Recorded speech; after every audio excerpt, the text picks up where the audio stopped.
한라산 깊숙한 곳, 안개가 자욱하게 피어오르는 원시림에서 누가 상상이나 했겠습니까? 12살 고아 소녀 한 명이 대한민국 최대 재벌가의 운명을 완전히 뒤바꿀 사건의 주인공이 될 줄을 말입니다. 오늘 여러분께 들려드릴 이야기는 단순한 구조 이야기가 아닙니다. 이것은 숨겨진 혈연관계, 치밀한 배신과 복수, 그리고 상상을 초월하는 반전으로 가득한 충격적인 진실의 대서사시입니다. 15년간 감춰진 비밀이 한순간에 폭발하면서 벌어지는 놀라운 이야기를 지금부터 시작하겠습니다. 제주도 한라산 자락, 해발 800m 지점에 위치한 이 깊은 숲은 일반인들에게는 금기시되는 곳이었습니다. 곰과 멧돼지가 출몰하고 짙은 안개로 인해 길을 잃기 쉬운 위험한 지역이기 때문입니다. 하지만 12살 소녀 한미소에게 이곳은 집이자 생존의 터전이었습니다.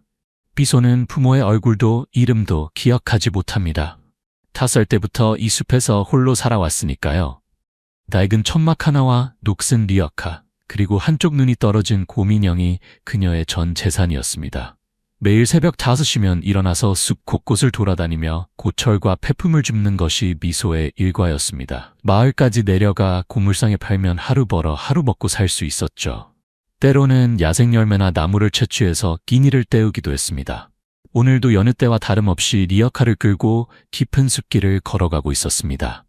아침 안개가 아직 완전히 걷히지 않아 시야가 흐릿했지만 이 길은 너무나 익숙했습니다. 그런데 두둑, 두둑, 두둑, 처음 듣는 이상한 소리가 들려왔습니다. 새소리도 바람 소리도 아닌 마치 무언가가 흙 속에서 두드리는 듯한 소리였죠. 미소는 호기심이 많은 아이였습니다. 7년간 이 숲에서 살면서 온갖 소리를 다 들어봤지만 이런 소리는 처음이었거든요. 리어카를 기가에 세워두고 소리가 나는 방향으로 발걸음을 옮겼습니다. 소리의 근원지는 거대한 참나무 아래 움푹 패인 곳이었습니다. 언뜻 보기에는 평범한 땅바닥 같았지만 자세히 보니 최근에 흙을 파헤친 흔적이 역력했습니다. 나뭇가지와 마른 잎사귀로 대충 덮어놓았지만 미소의 예리한 눈에는 다 보였죠. 누가 여기서 뭘 묻었나? 미소는 주변을 둘러보며 조심스럽게 나뭇가지들을 치웠습니다. 그러자 검은색 나무 상자의 일부가 드러났습니다. 상자에서 두둑두둑 소리가 더 또렷하게 들려왔어요. 상자 안에 뭔가 살아있는 것이 들어있다는 걸 직감한 미소. 설마 동물을 산채로 묻은 건 아니겠죠? 하지만 호기심을 억누를 수 없었습니다. 작은 손으로 열심히 흙을 파기 시작했습니다. 손톱이 부러지고 손가락에서 피가 났지만 멈추지 않았어요. 30분 정도 파헤치니 상자 전체가 드러났습니다. 길이 약 2m, 폭 80cm 정도의 관 모양 나무 상자였습니다. 뚜껑은 쇠못으로 단단히 고정되어 있었지만 오래된 상자라 그런지 한쪽 모서리가 조금 들떠 있었어요. 여보세요? 누구 있어요? 미소가 조심스럽게 상자를 두드리며 말했습니다. 그러자 분명한 사람의 목소리였습니다. 누군가가 이 상자 안에 갇혀 있다는 뜻이었어요. 미소는 주변에서 뾰족한 돌을 찾아 상자 뚜껑의 쇠못을 하나씩 뽑아내기 시작했습니다. 어린 손으로는 쉽지 않은 일이었지만 안에 갇힌 사람을 구해야 한다는 일념으로 포기하지 않았어요. 마침내 뚜껑이 열렸습니다. 그 순간 미소는 깜짝 놀라 뒤로 물러섰습니다. 상자 안에서 나오는 악취가 너무나 심했거든요. 하지만 곧 마음을 다잡고 다시 들여다봤습니다. 상자 안에는 고급스러운 정장을 입은 중년 남성이 몸을 웅크린 채 누워 있었어요. 얼굴은 창백했지만 아직 숨을 쉬고 있었습니다. 아저씨, 정신 차려요. 미소는 남자의 어깨를 흔들며 큰 소리로 불렀습니다. 남자는 천천히 눈을 떴어요. 초점이 없는 눈동자로 미소를 바라보더니 입술을 달싹거렸어요. 목이 마른 듯 간신히 소리를 냈습니다. 미소는 급히 자신의 물통을 가져다가 남자의 입에 대고 조금씩 물을 흘려 넣었어요. 한참 후에야 남자는 정신을 차렸습니다. 상자에서 나오려고 몸부림치다가 도저히 힘이 나지 않아 미소에게 도움을 요청했어요. 제발, 나를 여기서 꺼내줘. 미소는 온 힘을 다해 남자를 상자 밖으로 끌어냈습니다. 남자의 체중이 상당했지만 위급한 상황에서 나오는 힘이란 대단한 것 같았어요. 남자를 안전한 곳으로 옮긴 후 미소는 그의 정체를 알게 되었습니다. 내 이름은 박건우야. 태평건설 회장이야. 태평건설. 미소도 아는 회사였습니다. 한국에서 가장 큰 건설회사 중 하나였죠. 그런 회사의 회장이 왜 이런 상자에 갇혀 있었던 걸까요? 박건우는 천천히 자신에게 일어난 일을 이야기하기 시작했습니다. 3일 전이었어. 집에서 아내와 함께 저녁을 먹고 있었는데 아내가 건네준 와인을 마신 후부터 기억이 없어. 다음에 정신을 차려보니 이 상자 안에 갇혀 있었다고. 아내분이요? 부인이 왜 그런 일을? 미소는 이해할 수 없었습니다. 아내가 남편을 해치다니 도대체 무슨 일이 있었던 걸까요? 박건우의 얼굴에 고통스러운 표정이 스쳤습니다. 내 아내 최유리, 그리고 내가 믿고 있던 부하 강철민, 그들이 합세해서 나를 죽이려 했어. 내 재산을 차지하기 위해서.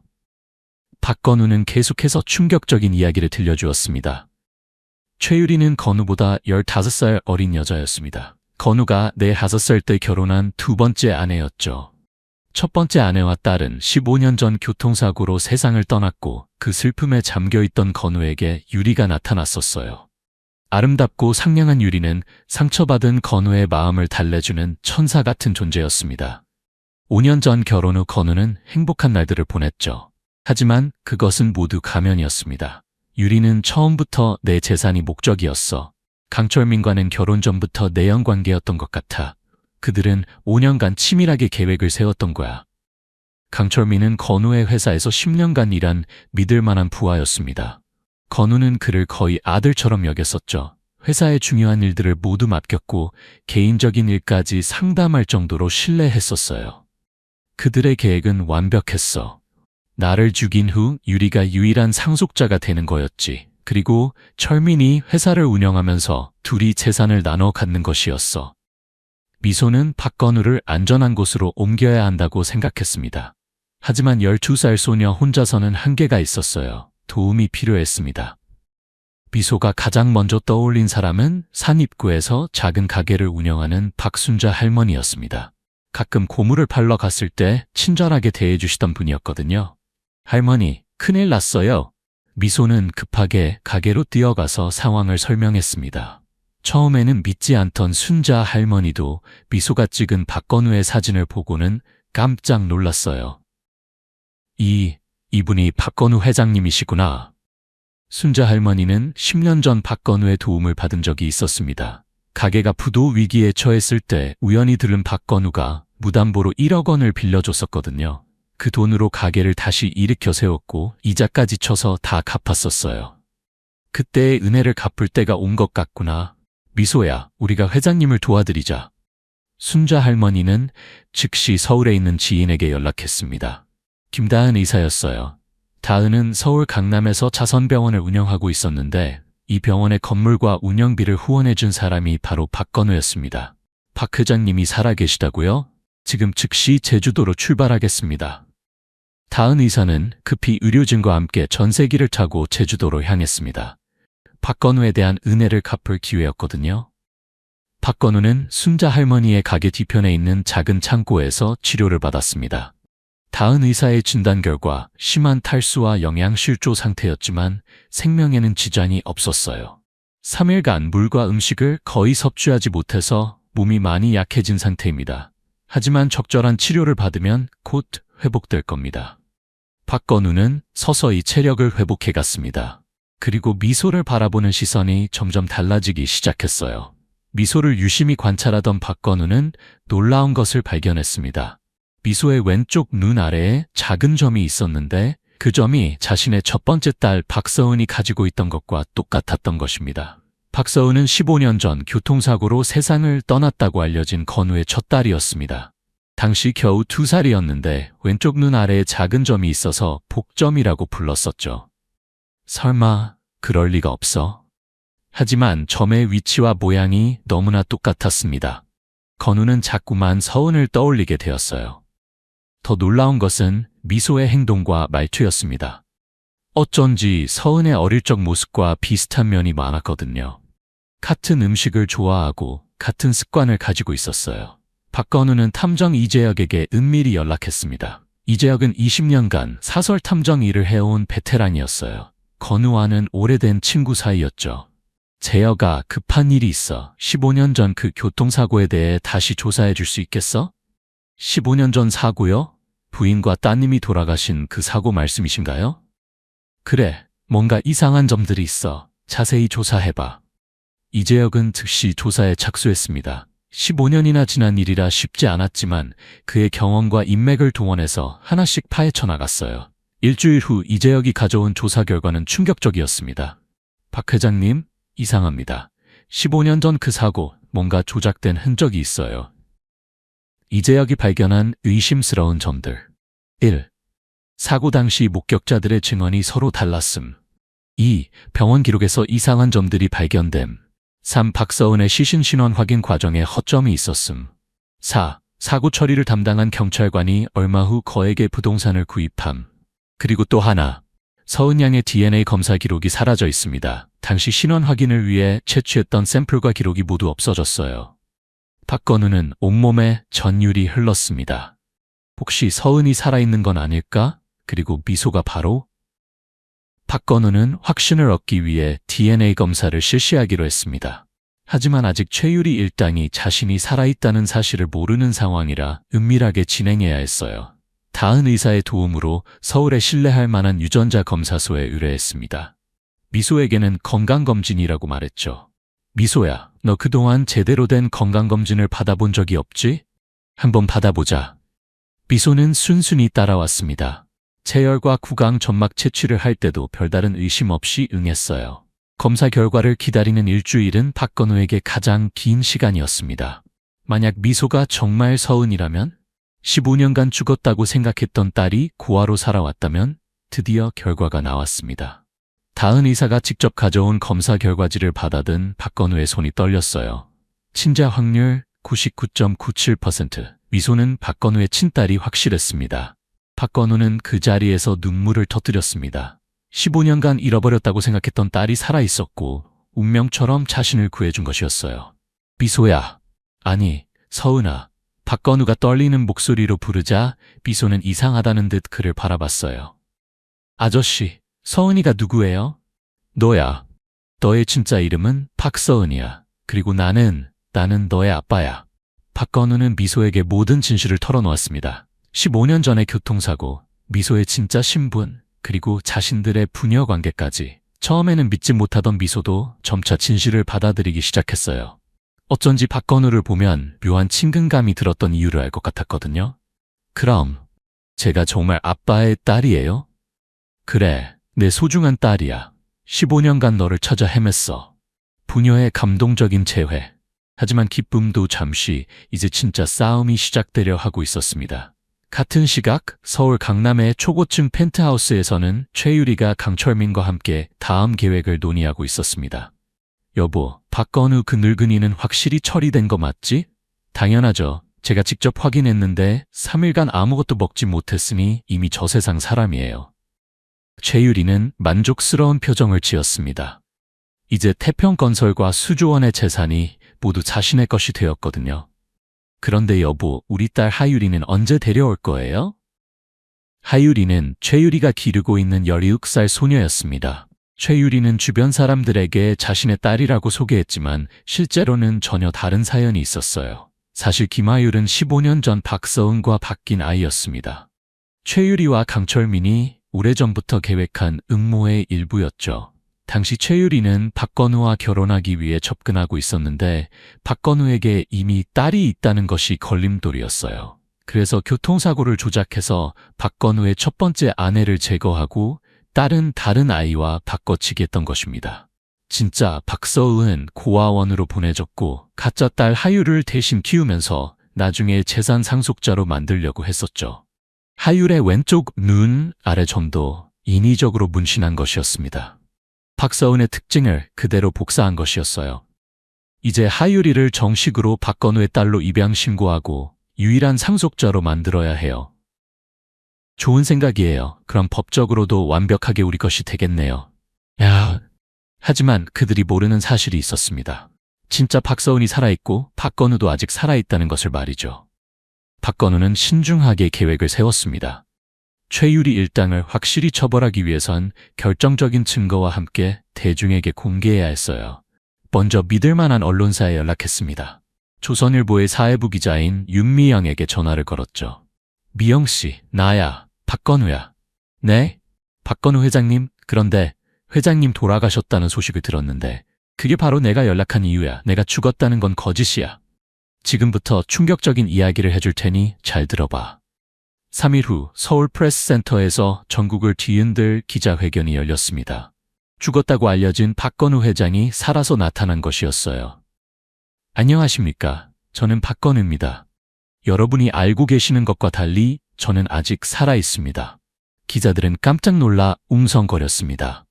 어떻게 이런 일이 가능한 걸까요? 박건우는 차근차근 자신에게 일어난 일들을 설명했습니다. 최유리와 강철민의 배신, 살인 시도, 그리고 미소의 구조까지. 그리고 더욱 놀라운 사실을 발표하겠습니다. 15년 전 교통사고로 죽었다고 알려진 제 딸 박서은이 살아있습니다.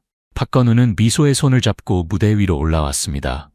이 아이가 바로 제 딸 박서은입니다. DNA 검사 결과와 함께 모든 증거를 공개하겠습니다.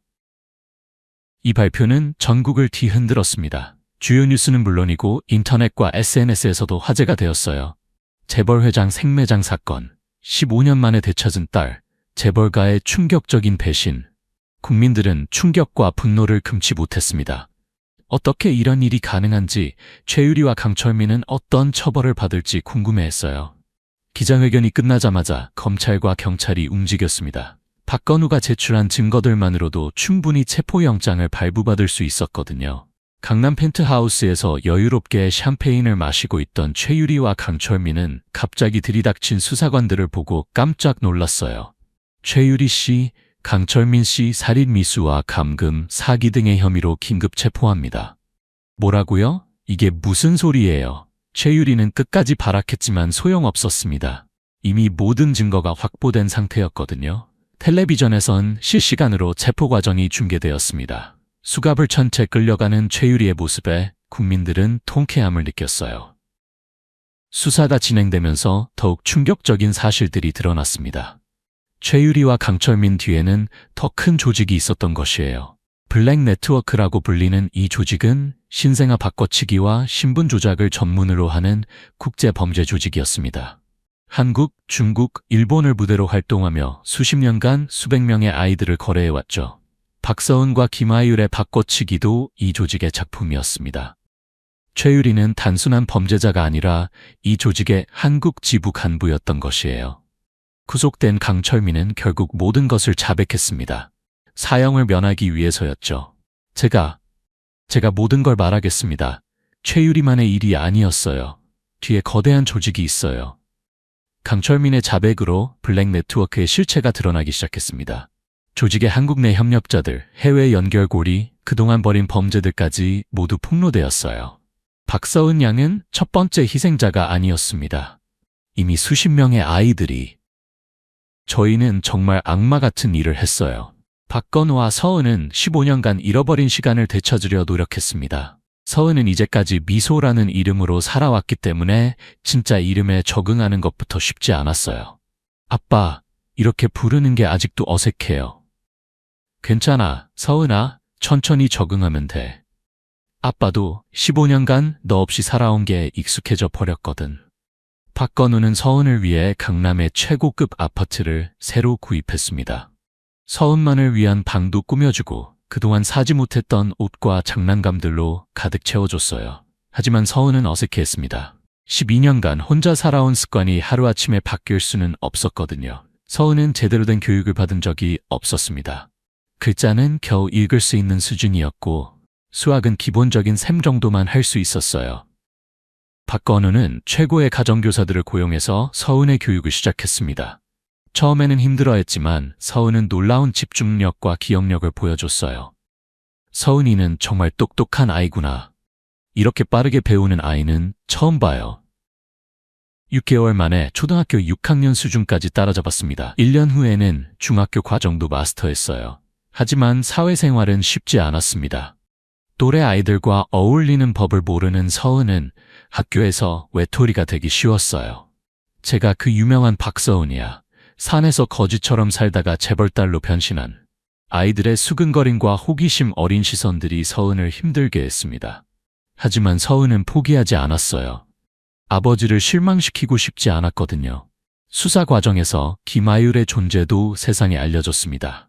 17년간 박서은으로 살아온 하율은 자신의 정체성에 큰 혼란을 겪었어요. 제가 가짜였다고요? 하율은 최유리를 어머니라고 믿고 살아왔습니다. 비록 차가운 어머니였지만 그래도 자신의 유일한 혈육이라고 생각했었거든요. 그런데 갑자기 자신이 조작된 신분이라는 사실을 알게 된 것이에요. 충격이 얼마나 컸겠어요? 하율의 진짜 부모를 찾는 작업이 시작되었습니다. 박건우가 사비를 들여서 전문 탐정팀을 고용했어요.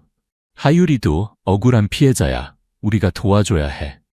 2개월간의 수사 끝에 하율의 진짜 부모가 밝혀졌습니다. 부산에서 치킨집을 운영하는 평범한 부부였어요.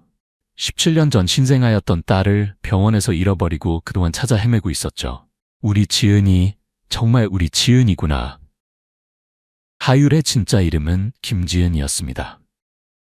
17년 만의 가족 상봉은 온 국민의 눈물을 자아냈어요. 박건우는 잃어버린 아이들 찾기 재단을 설립했습니다. 블랙 네트워크의 피해자들을 돕기 위해서였어요. 서은도 적극적으로 참여했습니다. 자신과 같은 피해를 당한 아이들이 얼마나 많은지 알게 되었거든요.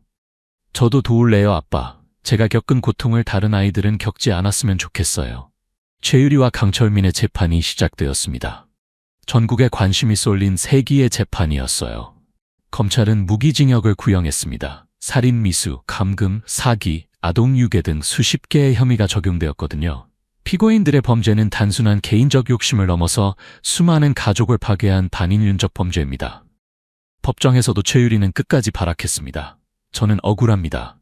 박건우가 모든 걸 조작한 거예요. 하지만 압도적인 증거 앞에서 그녀의 주장은 설득력이 없었어요. DNA 검사 결과, 감시 카메라 영상, 증인들의 증언까지 모든 것이 그녀의 범죄를 입증했거든요. 피고인 최유리, 무기징역을 선고한다. 법정에 울려 퍼진 판사의 선고. 최유리는 그 자리에서 주저앉았어요. 강철민도 징역 25년을 선고받았습니다. 자백하고 협조한 점이 참작된 것이었어요. 최유리와 강철민의 자백으로 블랙 네트워크의 전모가 드러났습니다. 한국, 중국, 일본 경찰이 합동 수사를 벌여 조직원들을 대거 검거했어요. 조직의 보스는 중국계 한국인 왕대용이었습니다. 30년간 이 조직을 이끌며 수천 명의 아이들을 거래한 악마 같은 인물이었죠. 왕대용과 그의 조직원들도 모두 엄중한 처벌을 받을 것입니다. 놀라운 일이 또 일어났습니다. 박건우의 첫 번째 아내 서은의 어머니 이수진이 살아있다는 사실이 밝혀진 것이에요. 15년 전 교통사고에서 죽은 줄 알았던 수진은 실제로는 식물인간 상태로 병원에 입원해 있었습니다. 신원불명 환자로 분류되어 아무도 찾지 못했던 것이죠. 여보, 정말 당신이에요? 건우가 병원으로 달려갔을 때 수진은 기적적으로 의식을 되찾고 있었습니다. 15년간의 혼수 상태에서 깨어난 것이에요. 서은아, 내 딸. 어머니와 딸의 재회는 그야말로 기적이었습니다. 15년간 각각 다른 고통을 겪었지만 마침내 가족이 다시 하나가 되었어요. 이제 우리는 진짜 가족이야. 박건우는 아내와 딸을 꼭 껴안았습니다. 15년간 잃어버렸던 행복이 마침내 돌아온 것이었어요. 가족이 재결합한 후 그들은 새로운 삶을 시작했습니다. 과거의 상처를 치유하고 앞으로 함께 만들어갈 시간에 집중하기로 했어요. 서은은 정식으로 학교에 입학해서 또래 친구들과 어울리기 시작했습니다. 처음에는 어려웠지만 점점 적응해 나갔어요. 서은아, 우리 친구 하자. 진심으로 다가오는 친구들을 만나면서 서은도 마음을 열기 시작했습니다. 이 사건은 한국 사회에 큰 변화를 가져왔습니다. 아동 보호와 관련된 법률들이 대폭 강화되었어요. 아동신분보호법이 새로 제정되어 신생아 바꿔치기나 신분 조작을 더욱 어렵게 만들었습니다. 병원에서의 신생아 관리 시스템도 첨단화되었어요. 다시는 이런 일이 일어나지 않도록 제도적 장치를 마련하겠습니다. 국정감사에서 박건우가 증언한 내용은 법 개정의 결정적 근거가 되었습니다. 잃어버린 아이들 찾기 재단에는 전국에서 후원금이 쏟아져 들어왔습니다. 국민들이 이 문제에 큰 관심을 가지게 되었거든요. 재단을 통해 200여 명의 실종 아동이 가족의 품으로 돌아갔습니다. 각각의 재회는 모두 감동적인 드라마였어요. 이 사건은 미디어의 중요성도 보여줬습니다. 진실을 밝히고 사회를 변화시키는 언론의 역할이 얼마나 중요한지 깨닫게 되었어요. 박건우의 기자회견을 보도한 윤미영 기자는 이후 탐사보도 전문 기자로 활동하며 더 많은 사회 문제들을 다뤘습니다. 27세가 된 박서은은 이제 변호사가 되어 아동인권 전문가로 활동하고 있습니다. 자신의 경험을 바탕으로 더 많은 아이들을 돕고 있어요. 제가 겪은 아픔이 헛되지 않기를 바랍니다. 모든 아이들이 자신의 진짜 이름을 찾을 수 있기를 바래요. 서은의 법률사무소는 아동 관련 사건을 전문으로 다루며 무료 변론도 많이 하고 있습니다. 박건우와 이수진은 재혼식을 올리고 행복하게 살고 있습니다. 늦은 나이에 둘째 아이도 가졌어요. 서은에게는 귀여운 남동생이 생긴 것이었죠. 누나, 같이 놀자. 8살 된 남동생 박지훈이는 누나를 무척 따릅니다. 서은도 동생을 매우 아껴요. 잃어버린 아이들 찾기 재단은 이제 아시아 최대의 실종 아동 전문 기관이 되었습니다. 한국뿐만 아니라 중국, 일본, 동남아시아까지 활동 영역을 넓혔어요.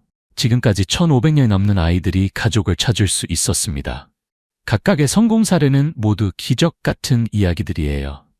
놀랍게도 서은은 최유리를 면회하러 감옥에 가기도 했습니다. 복수가 아니라 용서를 위해서였어요. 저는 당신을 용서합니다. 하지만 잊지는 않을 거예요. 최유리는 서은의 말에 눈물을 흘렸습니다. 10년간의 감옥 생활로 많은 것을 깨닫게 되었거든요. 미안해. 정말 미안해. 진심으로 참회하는 최유리의 모습에서 서은은 또 다른 배움을 얻었습니다. 이 사건은 한국 사회에 지속적인 영향을 미치고 있습니다. 입양과 아동 보호에 대한 인식이 크게 개선되었어요. 많은 사람들이 입양을 고려하게 되었고 실종 아동을 돕는 자원봉사에도 적극 참여하고 있습니다. 포기하지 마세요. 기적은 언제나 가능합니다. 서은이 자주 하는 말입니다. 12살 고아 소녀였던 자신이 아버지를 구하고 진짜 가족을 찾고 더 나아가 수많은 아이들을 도울 수 있게 되었으니까요. 이 모든 것이 한라산 안개 속에서 들려온 작은 소리에서 시작되었습니다. 미소가 그 소리를 무시하고 지나갔다면 어떻게 되었을까요? 서은의 아들 박민준이 태어났습니다. 이제 4살이 된 민준이는 할아버지 박건우와 할머니 이수진 그리고 엄마 서은의 사랑을 받으며 자라고 있어요. 민준아, 할머니가 들려줄 이야기가 있어. 이수진은 손자에게 가족의 역사를 들려줍니다. 어려움을 극복하고 다시 만날 수 있었던 기적 같은 이야기를 말이에요. 박건우는 자신의 전 재산을 사회에 환원하기로 결정했습니다. 박건우, 이수진, 박서은 가족재단을 설립해서 아동보호와 가족 재결합 사업에 계속 투자하고 있어요. 우리가 받은 기적을 더 많은 사람들과 나누고 싶어. 이 이야기는 여기서 끝나지 않습니다. 지금도 어딘가에서 가족을 잃어버린 아이들이 있고 자식을 찾아 헤매는 부모들이 있으니까요. 하지만 희망은 있습니다. 한 사람의 용기와 사랑이 세상을 바꿀 수 있다는 것을 이 이야기가 증명했거든요. 12살 소녀 한미소에서 시작되어 변호사 박서은으로 성장한 그녀의 여정, 그리고 수많은 아이들에게 희망을 준 가족재단의 활동. 이 모든 것이 바로 사랑의 힘이며 진실의 승리입니다. 이 감동적인 이야기가 마음에 와닿으셨다면 댓글로 여러분의 생각을 나눠주세요. 그리고 여러분은 한국의 어느 지역에서 이 이야기를 보고 계신가요? 더 많은 감동적이고 의미 있는 이야기로 여러분을 찾아뵙겠습니다. 구독과 좋아요도 잊지 마세요.